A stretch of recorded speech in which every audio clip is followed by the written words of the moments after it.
A low-key pre-season dog with niggling reliability problems and a lack of mileage would usually risk setting alarm bells ringing inside a team.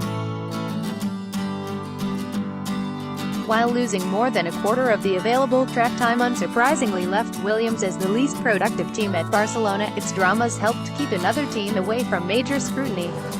Williams completed only 58 laps fewer than Racing Point managed across 8 days of running, as Racing Point logged a 625-lap tally, averaging 78 laps a day, that could generously be considered modest. It was 208 shy of the next lowest tally, Red Bull on 833, and to put that into perspective, only 166 laps covered the 7 teams from 2nd to 8th on the list of total laps completed.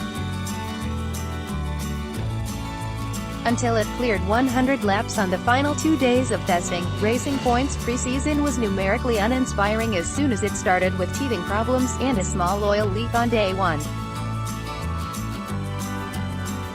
It suffered a driveline issue that hit part of its running on day 3, before another oil cut short the final day of the first test.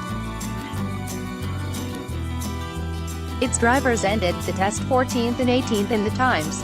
These factors would normally add up to a team in trouble, and it would be easy to make the case that Williams's struggles protected Racing Point from being more ruthlessly exposed.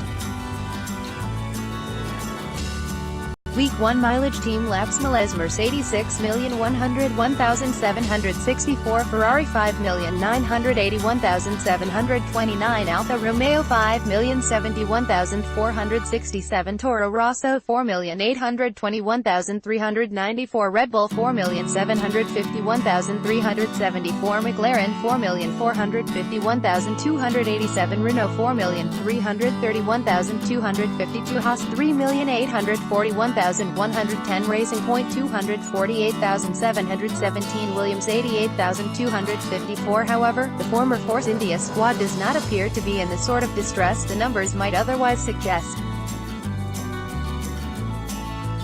Week 2 was much more straightforward in terms of pure reliability, with the interruption of red flags and a sensor issue on the penultimate day the team's only real concerns. That it still did not complete a huge amount of running, but nonetheless reported to have worked through its entire program, suggests matching lung-busting runs from the likes of Mercedes or Renault was never a priority.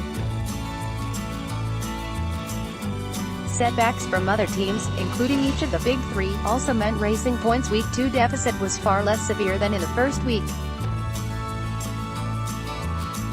Week 2 mileage make laps: KM Mercedes 5,801,677, Renault 5,281,527, Haas 4,871,408, Williams 4,791,385, Toro Rosso 4,531,310, McLaren 4,281,238, Alfa Romeo 4,151,200, Ferrari 3,991,154, Racing Point 3,771,090, Red Bull 358,1035. A slightly less intense program tallies with the team's development plan and the indication from technical director Andrew Green that the Barcelona spec RP19 would be a vanilla car ahead of an aggressive upgrade schedule.